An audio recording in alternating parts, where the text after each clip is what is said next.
If it's knowledge, humour, or a different perspective that you seek, look for the wisdom in the words that we speak. Words and wisdom. We'll let you decide. Welcome to Words and Wisdom, the podcast where we say things and think them, or do we think them and then say them? I like to think and then say, and that was a friend of mine, Martin Illingworth, who suggested that. He said, "Think before you teach." Yeah, it's always a good one. It's a safe bet. Yeah, It's a safe bet. I try my Sometimes I best. do the opposite, and I'll say things and then think them. Yeah. So we've got your host, rhythmical, mystical, handsome Mike. And beautiful, most angelic Zak Andrew Purdy. Oh, thank you. Well, thank you. I've been thinking it for a long time, baby. Are we still getting that room? Yeah. Honestly, I can see somebody watching this one time and like just buying us out a room and just saying, "Right, lads, I've got you the keys." Oh, don't give them Go. no ideas, Yeah. man. I'm celibate for a year, so I can't. I'm abstaining from that sort of stuff. Is it? How is that going on? Just out of interest. Have you I'm managed? now. It'll be 10 weeks on Saturday Mhm. into complete abstinence, no ejaculation, no porn, which is cool because we're talking about addiction today, guys. So this is going to lead on to that. But I'm also 6 months into no sex, Okay. no kissing, no sex, basically no. As you're saying that, I'm making sex noises, sort of. I always go, and I'm just No like, sex, am I Zak. trying to lead you on subconsciously? Help! Yeah. Oh, touching on, pressing on. So no, so yeah, we're going well with that, and that leads us on to talk about addiction, Mikey. So if you want to tell us, let's talk about your addictions from the past, and then we can talk about what you're addicted to at the minute. Yeah, I think I'll go for experience on this one, and then I'll talk about other people I know and things I've learned from this. Because for me, I didn't know much about addiction before, but I was in a world of chaos, and I was constantly like looking for the next best thing, like consumerism. As a kid, I was really into just buying. I wanted like my grandma, who did like give me anything I wanted nearly, like would buy me toys, and then it was like, that's done now, something else, and consume. And we're in a society that's valued on all consumerism and commercialism. So I felt it as a kid, but then as that slipped on, and again, I know because I can't keep being a broken record on this, but not having a loving parenthood or anything like that, which I do like to keep talking about because it's so important. If people can realise where they've come from, if they can realise that may not have helped them on their way, accepting that's great, but then you got to work from that. Like I said in the last podcast, which was anger, I'm not going to get trapped in it anymore. But it did lead me to a bit of an uncomfortable place with women. So I didn't get stuck onto drugs and substances till quite a lot later on, but women was my crux. Women was my addiction, so to speak. So it was feeling wanted, it was feeling validated, it was feeling loved that I'd never felt before. So it turned quite ugly. I started going in to parties and going out on nights out and just looking on the hunt like a little monkey Mikey running around like, women, where? Otter. I've been there as well. And it drove me insane, mate. It drove me crazy because I can go just into when I went travelling, that carried on. I was 17, 18 when I went to Australia for a year. And it's very easy to get with women over there because you're all like just constantly on the move. You go into hostels, you say, see you later, do you want to have a bit of fun before we go? And then you go to another hostel, and it's just every night is possible. So for my mates on nights out, they'd just have a nice time. They'd relax. They'd see a girl. If it worked, it worked. If it didn't, it didn't. I was so different to that. I was literally, if I don't pull tonight, I'm going to feel disgusting later. I'm going to beat myself up and feel horrible. Yeah. And I always went on that tenacious venture out into like a safari of women and just tried my absolute best. So it was horrible for me. It was horrible for them as well. Yeah. But for me as my own person, I remember like we'd have it as well. And especially, Zak, like you get the climax. Yeah. You're just deflated after you're like, oh, Yeah. that was Let's it. break it down a little bit with the addiction to women.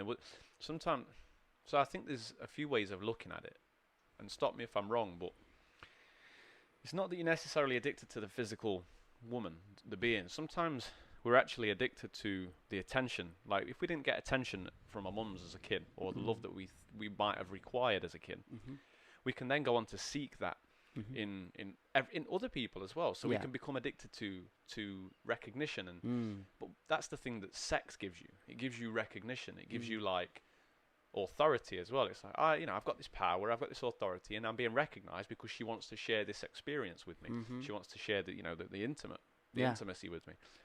So you can get addicted to that, I think, but also then you get addicted to the orgasm side of it, because obviously orgasms release a shit ton of dopamine and all the other chemicals in the brain, and then you find yourself wanting that. But I think a lot of the time it's not, because we don't even think about it. I got to the point, I don't know about yourself, but I was addicted to women for a long time, and it stopped this year. It stopped in January, and I got to the point where I wasn't having sex because I wanted to ejaculate. I was having sex because I wanted to say that I'd done it, and like I didn't care about, It's very true. And then I was getting sucked into the whole look at me, I've slept with X amount of people in X amount of minutes. I bet that was the case as well. that can be, but I think everybody seems to be addicted to sex at the minute. If you look at, everybody with perception, which we'll talk about later, but everybody's posting, many people are posting memes and quotes and statuses about sex. Yeah. Well, we are in times of corona, so I think there's a lot of frustration at home, like not having it and not being able to give that animal side any attention. Maybe that was just something maybe they're not thought. getting that recognition anymore. Yeah, that's true. That's very true. Maybe they're not getting the right. They know, I need some recognition, especially thirsty for that. And I think, I don't mean to slander women at all, but this is go, man. So like, if we look at Tinder, the way that Tinder works is more women will get more swipes, more acceptance than men, because women are quite picky with it. Where I'm a man, I've been around men on Tinder. We're just kind of like, yeah. So women can start to get that sense of power, that sense of recognition, and they can get addicted to that. And I think at the minute, I see a lot of, maybe it's just me, my perception. I'm open to that, but I see a lot of women posting a lot of sexual content, whereas men aren't that sexual. They don't post sexual things. Every now and again you get the odd creepy guy, but women seem to be craving it, and it's like they need that acceptance. I think men do it though, but just hidden. So I think men seek it out and message them the direct women, messages, and then they slide into the DMs. Yeah, that makes a lot of sense. But men are just like it, because again, societal norms. It's women are called slags and sluts in towards sex, if we're talking on sex as a taboo, and men are called like man slags and things like that. Or men will be like, oh lads. Yeah, lads. And I remember travelling. I was collecting flags with my mate. Like we were just going round, and it was what nationalities you could get and how many numbers you could get, and I went into a book. It was a terrible philosophy, but again, I can't feel too beaten by it because everyone was doing it out there. That was the sort of like conversational point. It was like, what's your flags then, lads? And it was dangerous. And the problem is, maybe for a lot of people, and this is really to addiction, and I'll just talk on this science experiment I saw on it. There are some people that can cope with that. There are some people that, if they slip and slide into it, if they decide to stop, they can stop. But when we get into addiction, there are some people that literally have no control. And I think that's what addiction is. It's a loss of control. Definitely. And for me, I had the most horrendous attitude towards it. And it consumed my soul. It consumed the whole of me. And this is the experiment. It's on rats. And you may have seen it. And how the reason they use rats is because the way brain and the serotonin and things are released in the brain, chemicals are very similar to that of a human. Okay. And the hilarious thing, the guy who does all these experiments and is the top professor on addiction is called Professor David Nutt. Brilliant. So it works really well. And there's 2 experiments, and I'll tell you the first one though, and then we'll chat again, and maybe I'll enlighten you with the second. Thank you, Master Michael. But the first one was this rat, and they give it some cocaine. Yeah. And they had hundreds and hundreds of rats. Maybe they did 1,000. And there was most of the rats, 90%, would go get the cocaine, press a button, sit, wait, get the cocaine, press a button, sit, wait, the door would open, get the cocaine, and then they'd leave it after a while. They were just like, I can't do anymore. I'm done. I'm fine. And then there was the 10%, and they measured the brain and the way the chemicals released, and these rats were the exact same as addicts and how they release chemicals and serotonin. And these rats would go, press the button, get the cocaine, and they'd do it until death. Wow. These rats would just do it, and even something do you know in the brain that wasn't. When in this test, you can see it on YouTube, and I'll try and find for people. I'll put a link or description.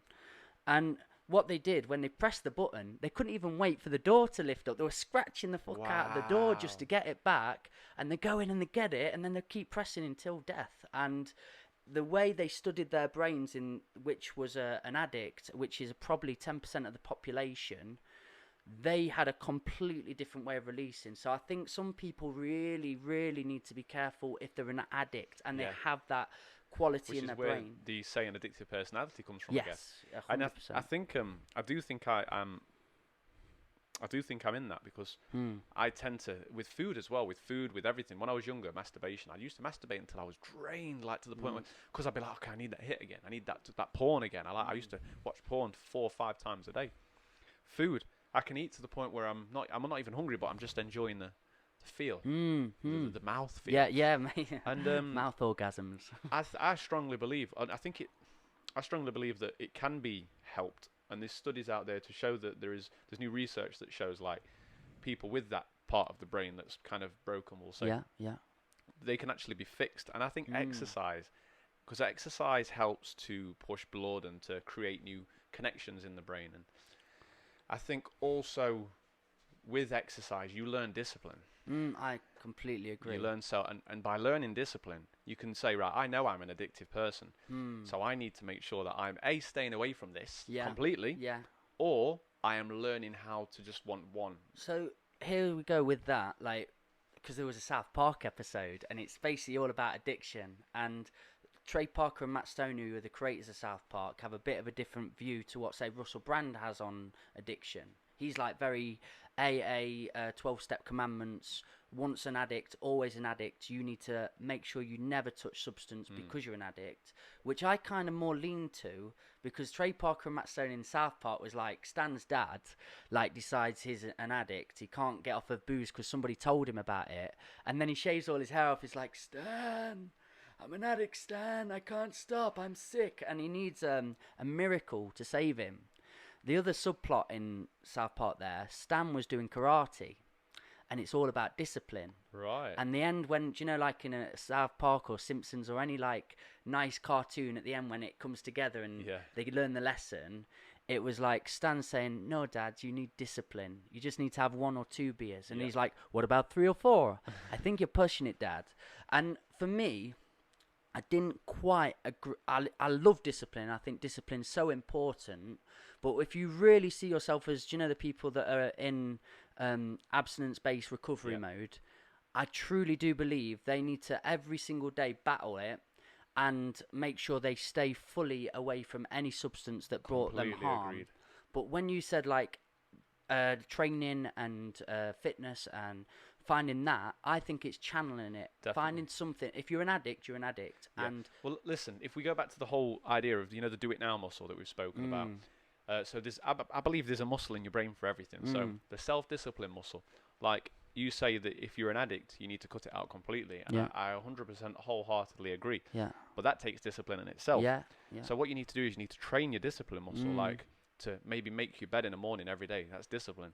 To brush your teeth twice a day, 1 in the morning, 1 at night, is discipline. To do these little things, it's all discipline. And by building that, you eventually build the discipline muscle to be bigger, to take on bigger tasks. And if you're an addict, stopping drinking is a huge task, or stopping sex, or stopping whatever is a huge task. Yeah. I suppose where we're talking about sometimes the average Joe, and somewhat I've got into my head, like, people that are so far down the tunnel, do you know, like they're scratching at themselves now to just get some heroin or like whatever their crux is.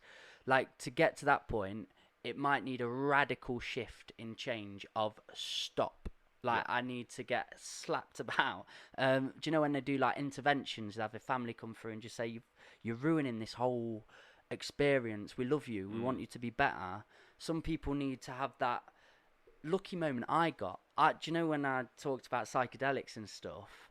I literally died.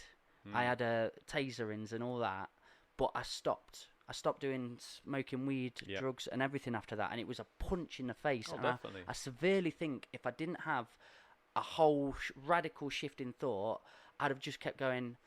I might be all right though. Yeah. And I'll keep giving myself, like, if I just do a little, I'll walk a mile a day and feel a bit better, but I'll still keep the weed. Yeah. And I just think there's a very, very small population that just need to go. I've got to completely eradicate it out my life. And I think the first part is accepting. Yeah, It's saying like, look, I am addicted to this substance, because I've spoken to people who smoke weed a lot, and I can see they're addicted to it. Yeah. Because addiction stems from the brain. We'll talk about that in a minute.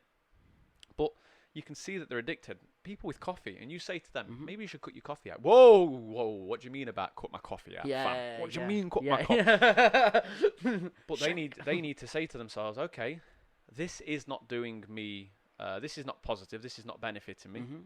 I am addicted to this substance. Yep. And that's the whole way I got away from alcohol and women last year. Because I was becoming addicted to that, to the point where I was drinking every day, and when I was driving down the road, my brain was actively looking for arson tips. Yeah. And it's not nice, because I didn't want to be looking for that, but I can feel my brain going, no, we need to look for it. So you need to accept, and you need to say, look, this is what I'm struggling with. With you, Zach, as well, because you're doing such a mission at the minute, and you are so on it, and you've got the semen retention that's part of your life, you've got your training, and you're teaching other people. Do you know, if you remove that, do you feel you could comfortably not fall to them triggers and traits like of addiction if you didn't? Because I feel you've channeled it somewhere else. I think being the person I am now, knowing what I know now, I could do it. Yeah. I could do it. But I could do it. I could get rid of all the training and still not be an addict. I think it would be hard, because I think my brain would start looking for dopamine that it was receiving from training and progress. Yeah. And it's like, we're not getting anything. It's like, oh, well, what we're going to do? Let's what's the other thing we know that gives dopamine? Women and beer or marijuana or whatever. And I think I would feel that pull. I don't know. I think it'd take me a long time to get there, but I can't say no, but it might happen. It's interesting. It's a important thing to reflect on with my friends that are really all on weed at the minute. Like, we just have like really honest conversations and like ask them 5 questions like, how's it doing on your financial life? How's it doing on your health? How's it doing on your mentality? And we go through all these ideas, but I think sometimes, like you said, with the acceptance, a lot of people lie to themselves. A lot of people just go, yeah, it's fine, yeah, it's fine, yeah, it's fine, and haven't reflected, but how do you actually feel in life? And if the answer ultimately is not very good, something's not working, very cool, you've got to look at them shifts. And maybe sometimes, guys, and it's a hard truth to swallow, hard pill, it might be that thing you really enjoy. It might be that thing you think's serving you, and it just isn't. Well, this is the thing, is it is serving you in a negative way, because it's giving you that feeling of pleasure, of acceptance, of dopamine into the brain. And then, but the more you do that, that substance starts hijacking the prefrontal cortex, which is your decision making. So all of a sudden your brain thinks that this is keeping you alive in a weird way, which is why it's hard to stop. And so it is kind of serving them. The one thing I don't want to come across as is an anti-weed person, because I do think there are people that can function and do well on it, and I've seen that in lots of business people. I've seen that in lots of people I follow, just people I respect, and I'm like, when they talk and articulate it, that's just something they enjoy. That's something they like, and I can respect it completely.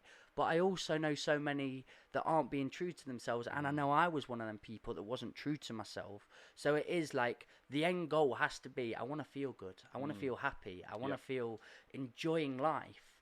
And those that aren't have to go through them ideas and procedures and questions, don't they? Yeah, and I think just what helped me with my addictions is quitting it, like you say.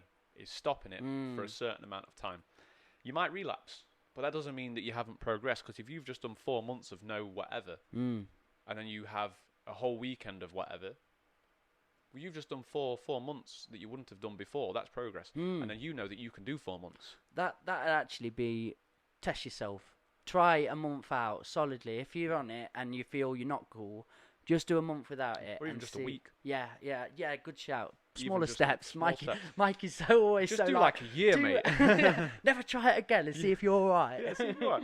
So I think it is, and it's okay to relapse as well. You kind of say to yourself, okay, had a little relapse. How am I going to get back on it? Do I want to get back on it? And then have I got a new understanding and a new relationship with the addiction?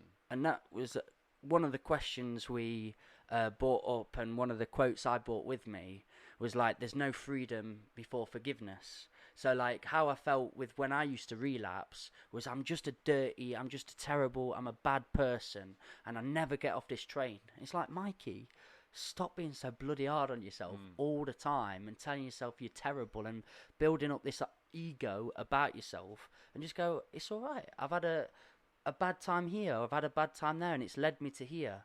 But just go, it's okay to relapse. It's okay to have this moment. And then at the same time as that, on the other end of the seesaw, is don't forgive yourself too much that you do it again. Yeah. So like, oh, it's all right, Mikey. You do what you want, brother. Yeah. You've got to kind of say like, okay, fine tune, man. Forgive yourself. Don't beat yourself too much, but use that back on the train. Use that guilt and that shame, and let's see if we can get back on the train. I saw just you the other day on Instagram, and you posted about what you'd eaten and had this like 3 days off training, and it wasn't you just going, oh, I'm really sorry to myself. Oh, well, let's forget it. Let's do another 3 days without. Let's have another pot of Ben & Jerry's. You were just going, you know what? I've done this, guys. I'm being very truthful to you and honest, but I'm back on it. And I love you kept turning it back round to like, should we achieve now? Should we get back on it? Just that balance, innit? Feels just better. Getting that balance. I'll tell you, before we wrap up and you tell us some enlightening quote, I'm sure. The other experiment that was done on rats by Professor David Nutt as well, and he was talking about rat utopia he put them in, and this was just an interesting one. It was more about societal conditions. So he had these rats in different cages, and it's a bit cruel, but that's how we learn. Don't always have to be so cruel though. One time there's a science one where they kept killing a cat about philosophy. Is a cat dead in a box? Mikey, there's probably vegans listening to this podcast. It's true. These are science people. This one was like they had a cage where they had a rat in it and two waters and two bottles of water. Come on, words. One got cocaine laced and one's just water. Now, this cage had nothing in it, absolutely nothing. Yep. And 90% of the rats got addicted to cocaine water. Yep. And even if they didn't have addictive qualities, they were just all on it. Yep. Now, the other cage was rat utopia, where they could have as much sex as they wanted. They lived like with play swings and really enjoyable environment. And in that environment, only 5% got addicted. Wow. Only 5% bothered going over to the other water. They just stuck to that water that was feeding them health. Because they said, like, you can do what you want. We're not saying you can't do this. They created an environment in which it was worth being healthy for. Right. You've got to live in an environment that is enjoyable. You've got to make sure that's your environment, that's your day. And that again, I'll send you that experiment over. It's so interesting. Yeah, definitely, mate, definitely. So if we wrap it up and we give people a few steps with our experience and what we've kind of gone through. So step one is, first of all, is acceptance. You need to accept that you have a problem. And if you don't feel like you have a problem, that's cool. That's your life, and you might not have a problem. But if you are sat there thinking, I'm so tired of doing this, you definitely have a problem. Say to yourself, look, I am addicted to this substance and I do want to recover. Simply saying it will instigate the change. It will get the ball rolling. Words are very powerful. Step two is progress. Do a week. Relapse if you feel like you need to, or if you just happen to. Once you've had your relapse, get back on it. Do a week and a half. It's progress. It's not with me cutting out sex and stuff. I've done this before for 5 months. So this time I want to do a year or something. Yeah. So it's about progressing and relapsing. And also step 3 is self-talk. Don't beat yourself up too much, but also tell yourself you are recovering. Yeah. I am recovering from, I am healing, and I am going to succeed. Self-talk is super important. Sounds cliche, sounds buttery, sounds like, yay, quote. It's so fucking true. Yeah, we speak about that nearly on every podcast. Yeah. It's how you speak to yourself. And 4 is develop control, self-discipline. Start developing it, doing the small things like making your bed and brushing your teeth and wiping your bum and washing your hands. Yes. That's usually a good Try one. my best now, yeah. I've told you about that, Mikey. old Straight after Captain one Brown another as finger. well. So yeah, there's your steps. And I will just add, like, know who you are as a person. Know if you are the person that can just add discipline. If it's, say, drink, let's go for alcohol that you're addicted to and you can't get enough of it. If you think over time, I can still have a beer or two, that's cool. You're a disciplined person. But if you are somebody that I really do think is in the 1% of the population that probably just can't drink because 1 or 2 leads to 5 or 6 no matter what, know to just eradicate it. Know to you've found your crux, get into something else, channel it somewhere else, put it somewhere other. I do believe that quite strongly. Spot on, man. So we'll leave you with a little quote, and before you can break out of any prison, you have to realise that you are locked up. Mikey, close us down. With what? Tell them to share us. Tell them to like. Tell them to give us recognition because we're addicted to it. Guys, you know where we're at. You know how to get in touch. Your description, hashtag Words and Wisdom. I don't think we said that before. Oh, hashtag ooh. Words and Wisdom or Words and Wisdom podcast. Yeah. That hashtag's just began right now, so get on it. Get I'm involved, gonna guys. too. Get involved. Big love, guys. Genuine pleasure as always.